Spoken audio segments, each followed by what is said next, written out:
నేను చెప్తున్నాను, మేము ఎన్నికలు ఉన్నా లేకున్నా సనాతన ధర్మం కోసం, హిందూ సమాజం కోసం, హిందూ ధర్మ పరిరక్షణ కోసం పక్కా భారతీయ జనతా పార్టీ ముందు ఉంటుంది. ఎన్నికల కోసం కాదు. ఎన్నికలు ఉన్నా ధర్మం గురించి చెప్తాం, ఎన్నికలు లేకుండా ధర్మం కోసం కొట్టాడతాం. జైలుకు పోయినాం, లాడి చేసిన దెబ్బలు తిన్నాం. మేము బైన్సాలో పేద హిందువుల ఇల్లు కాలబెట్టప్పుడు ఏడవేరు వీళ్ళు కాంగ్రెస్ వాళ్ళు, పేదోళ్ళ ఇల్లు కాలబెట్టినప్పుడు ఏడవేరు కాంగ్రెస్ వాళ్ళు. అనేక మంది యువకుల మీద పీడీ యాక్ట్ పెట్టింది బీఆర్ఎస్ పార్టీ ప్రభుత్వం. కాంగ్రెస్ పార్టీ ఏడమైంది?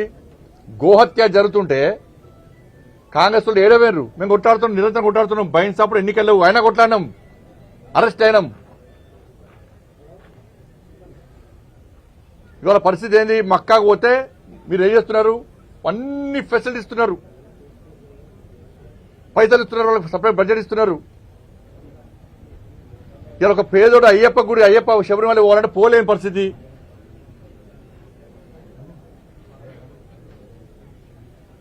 దర్శనం అంటే పోలేని పరిస్థితి. లాస్ట్కి ఏం చేశారు? వినాయక నవరాత్రులు వస్తే ఏం చేస్తుండే? వాళ్ళ తెలంగాణ మొత్తము ఒక భయానక పరిస్థితిలో వినాయక నవరాత్రులు జరుపుకునే పరిస్థితి. పోలీస్ పర్మిషన్ అంటున్నారు, ఫైర్ పర్మిషన్ అంటున్నారు, ఎలక్ట్రిసిటీ పర్మిషన్ అంటున్నారు, రెవెన్యూ పర్మిషన్ అంటున్నారు. పోయినసారి ఎక్కడ వినాయకుడు పెట్టారు, ఆడ పెడితే కూడా రోడ్డు కట్ట ముందంటారు. ప్రజలకు లేని ఇబ్బంది మీకెందుకు? సౌండ్ పెట్టద్దు, గుళ్ళలో సౌండ్ పెట్టద్దు, అంటే బాగా చెప్తా పెడతాం సౌండ్. ప్రజలకు ఇబ్బంది కాకుండా చట్టానికి లోబడి పక్కా పెడతాం సౌండ్.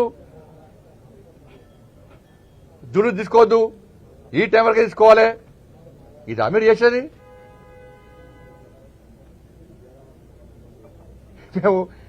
మేము దేవుడిని నమ్ముకున్నాం, దేవుళ్ళ పార్టీ, అది దేవుళ్ళ పార్టీ. ఎన్నికలు ఉన్నా లేకుండా ధర్మం కోసం, సనాతన ధర్మం కోసం, సనాతన ధర్మం కాపాడడం కోసం, హిందూ ధర్మ పరిరక్షణ కోసం, హిందూ సమాజం కోసం కష్టపడి పనిచేసే పార్టీ భారతీయ జనతా పార్టీ. మీ బతికేంది? మీ బతికేది బిచ్చ బతుకు మీది. ఎన్నికలు వస్తున్నాయంటే సరే, ముస్లింలు వాళ్ళ ఆచార వ్యవహారాల ప్రకారం వాళ్ళు టోపు పెట్టుకొని వాళ్ళ దేవుడిని వాళ్ళు ఆరాధిస్తారు. మీరేం చేస్తారు? బిచ్చ పొళ్ళకి పోయి టోపులు పెట్టుకొని నమాజ్ చేస్తారు మీరు ఓట్ల కోసం. ఓట్లు వచ్చినాయంటే ఇఫ్తార్ విందులు చేసేది మీరు, నటించడు జీవించేది మీరు, టోపులు పెట్టుకొని నమాజ్ చేసేది మీరు.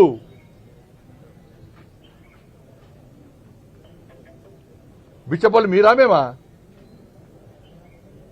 సనాతన ధర్మం కోసము, హిందూ ధర్మ పరిరక్షణ కోసము చేయడం భిక్షమే అయితే, అరే హిందూ ఓట్ బ్యాంక్ ద్వారా గెలిచానని చెప్పి మళ్ళీ చెప్తున్నా, బాగా జాగ్రత్త చెప్తున్నా. కరీంనగర్ పార్లమెంట్ సభ్యునిగా హిందూ ఓట్ బ్యాంక్ ద్వారా గెలిచినా, ఎస్ పక్కా గెలిచినా, గల్లా ఎగరేసుకొని చెప్తా. నేను ఇప్పుడు కాదు, ఎప్పుడైనా చెప్తా, ఎక్కడైనా చెప్తా. నేను ఈ హిందూ ఓట్ బ్యాంక్ తెలంగాణ రాష్ట్రంలో తయారు చేస్తాం, పక్కా 100% తయారు చేస్తాం. హిందూ సమాజాన్ని సంఘటితం చేస్తాం. మేము అంటే రోహింగ్యాలు బండి సంజయ్ ఏం చేస్తుంటాడు? ఏం చేస్తాడు మీకు? ఫాత్ నా కొడుకులు మీరు. రోహింగ్యాలు ఎప్పుడొచ్చారు దేశంలోకి? 2014 కంటే ముందు ఇతర దేశాల నుంచి వచ్చిరు. ఇవాళ కాంగ్రెస్ పార్టీ ప్రభుత్వం అధికారంలో ఉంది. ఫ్లైట్ల రాలో బార్డర్ దాటి వచ్చిరు. ఫెన్సింగ్ ఇప్పుడు కట్టిస్తున్నది నరేంద్ర మోడీ ప్రభుత్వం, ఫెన్సింగ్ కట్టిస్తున్నది. ఇప్పుడు సరిహద్దు రాష్ట్రాల్లో భద్రత పెంచినాము, ఫెన్సింగ్ స్టార్ట్ చేసినాము. కాంగ్రెస్ పార్టీ హయాంలో ఇతర దేశాల నుంచి రోహింగ్యాలకి వచ్చిర్రు. మోడీ గారి ప్రభుత్వం వచ్చిన తర్వాత వితౌట్ పాస్పోర్ట్ అనుమతి లేకుండా ఇతర దేశాల నుంచి వచ్చిన వెంటనే పంపాలని చెప్పి అన్ని రాష్ట్రాలకు ఆదేశాలు జారీ చేసినాం. బీజేపీ పాలిత రాష్ట్రాల్లో సహకరిస్తున్నారు. గతంలో ఇక్కడ బీఆర్ఎస్ పార్టీ ప్రభుత్వం ఉండే, బెంగాల్లో మమతా బెనర్జీ ప్రభుత్వం ఉన్నది. వీళ్ళు సహకరించకపోవడమే కాకుండా వాళ్లకు షెల్టర్ ఇచ్చి షెల్టర్ను ప్రారంభోత్సవాలు చేసిరు. డిప్యూటీ సీఎం అప్పుడు వాళ్లకు రేషన్ ఆధార్ కార్డులు ఇచ్చిండ్రు, వాళ్ళకి డబుల్ బెడ్రూమ్లు ఇచ్చిండ్రు, వాళ్ళకు పెన్షన్లు ఇస్తున్నారు. వాళ్ళని దేశ పౌరులుగా గుర్తించే ప్రయత్నం గతంలో బీఆర్ఎస్ చేసింది, ఇప్పుడు కాంగ్రెస్ పార్టీ చేస్తున్నది ఓటు బ్యాంక్ కోసం. ఇది జరిగింది. కేంద్రంలో మోడీ గారి ప్రభుత్వం ఉంది కదా, బండి సంజయ్ హోమ్ మినిస్టర్ కదా, ఆపొచ్చు కదా అంటే 2014 కంటే ముందు వచ్చిన దరిద్రుల వాళ్ళు రేపు మన సింధూర్ ఆపరేషన్ జరిగింది, భారతదేశం యుద్ధం జరిగింది పాకిస్తాన్ మధ్యలో. ఇప్పుడు ఏవైతే రోహింగ్యాలో ఓటు బ్యాంక్ కోసం మీరు ఇక్కడ షెల్టర్ ఇచ్చిర్రో వాళ్ళని పెంచి పోషిస్తారో ఇండియా పాకిస్తాన్ యుద్ధం అయితే వీళ్ళు ఎవరు సపోర్ట్ చేస్తారు? వేల మంది వచ్చున్నారు ఇవాళ తెలంగాణ రాష్ట్రంలో. వీళ్ళు వచ్చి ఎవరు సపోర్ట్ చేస్తారు? పాకిస్తాన్ సపోర్ట్ చేస్తారా, ఇండియాకి సపోర్ట్ చేస్తారా, భారత్ సపోర్ట్ చేస్తారా? దేశం ముఖ్యమా, ఓటు బ్యాంకు ముఖ్యమా? మేము అడిగేది దాని గురించి అడుగుతున్నాం. మేము వాళ్ళ గురించి మాట్లాడమంటే వాళ్ళు ఓటు బ్యాంకులు చూస్తారు. మీరు ఇవాళ రాష్ట్ర లా అండ్ ఆర్డర్ అనేది రాష్ట్ర ప్రభుత్వం ఆధీనంలో ఉంటుంది. కేంద్రం నుంచి డైరెక్ట్ మోడీ గారు సిఆర్పీఎఫ్ సిఎస్ పంపించి అందరు పంపరారు.